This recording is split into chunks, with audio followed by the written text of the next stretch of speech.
Hey guys, T2 Titan Preparedness channel.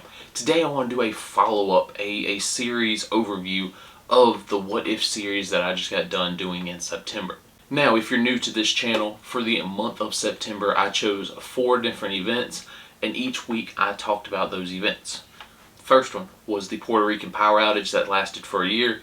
The second one was the Texas deep freeze this past winter.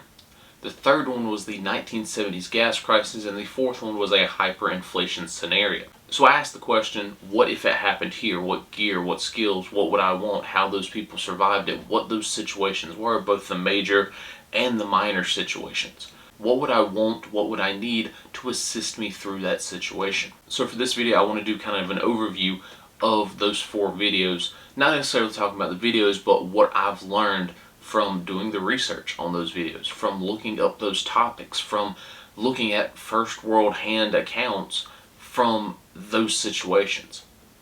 So the first thing that I learned is it is hard to prep for everything.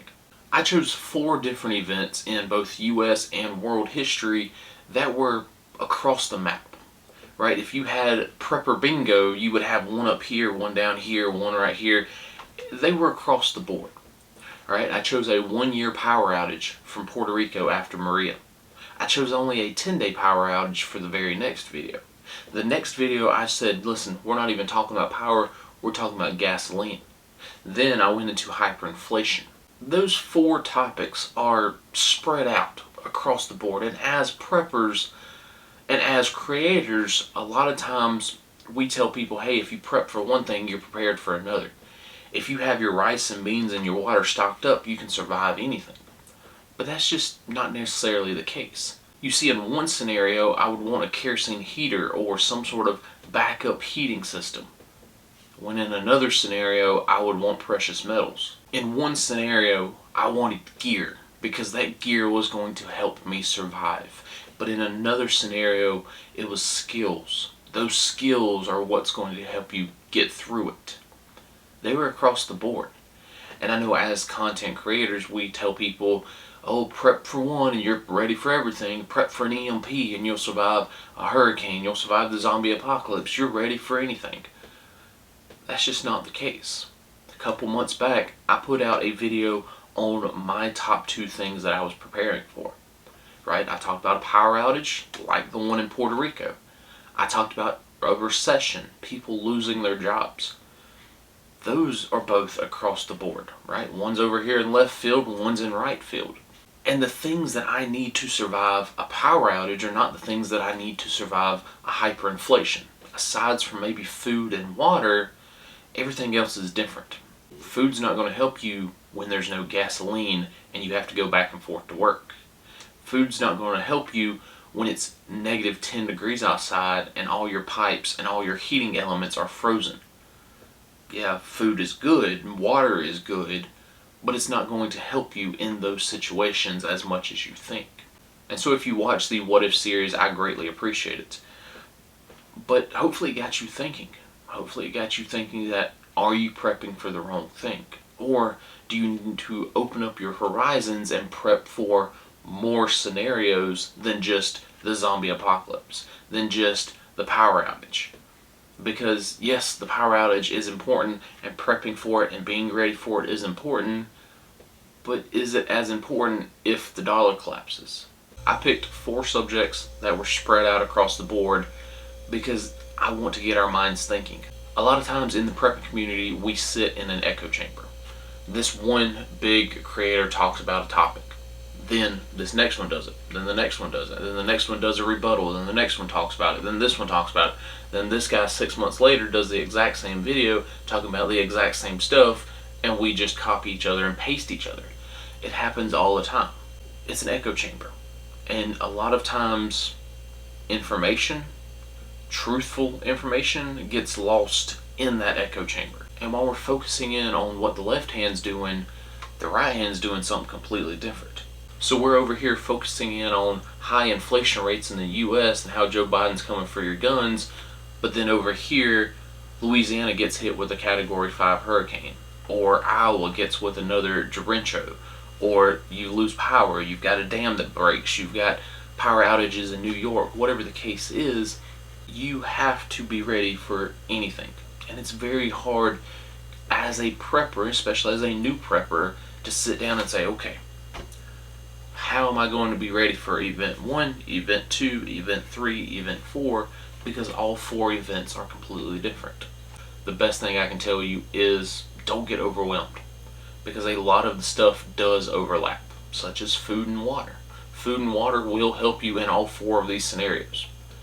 It might not help you as much, but having food and water will get you through all 4 of these scenarios. Having gasoline in the generator would help you in all 4 of those scenarios. The second thing I want to discuss is maybe as a community, or at least maybe just here on this channel, we need to dial it back a little bit. As a prepping community, we talk about these end of the world apocalyptic situations because that's what happens. That is going to happen. SHTF, the end of the world as we know it. The end all be all event that's going to kill everyone. We talk about these events that are 1 in a million lifetime events more than we do the important events, the events that happen multiple times throughout the year, such as the 4 that I just listed. Maybe we need to dial it back a little bit. Maybe we need to start focusing in on the earthquakes, the fires, the tornadoes that happen every single year. So I know I can't control the community. I get that. Maybe we need to dial it back in and say, listen, it would be awesome to have a zombie apocalypse, but I'm prepping more for hyperinflation. I'm prepping more for a recession. I'm prepping more for the hurricane that knocks on my door every single year because I live in Florida than the zombies, the aliens, the big events that's going to end my life. Just maybe. I mean, my opinion, solely my opinion, I get that. That's why I don't do that crap on this channel. A lot of people do. A lot of people are based on fear porn, and that's how they make their millions of dollars a year. I try not to be that way. Very few videos have I ever talked about end of the world events. But we do need to start focusing in on these critical events, especially now, because these times are trying, right? Gas prices at an all-time high, inflation's at an all-time high, people are losing their jobs left and right. Times are getting tough. And they need to focus in on where things matter. Not necessarily the zombie apocalypse, but what if you lose your job next week? Are you going to have food? Are you going to have water? Are you going to have a way to pay your bills for the next 6 months? Is your money going to matter? The third thing that I learned from doing this entire series is I need to watch more world news, because a lot of these events that we talked about, it was hard finding prepping videos talking about it.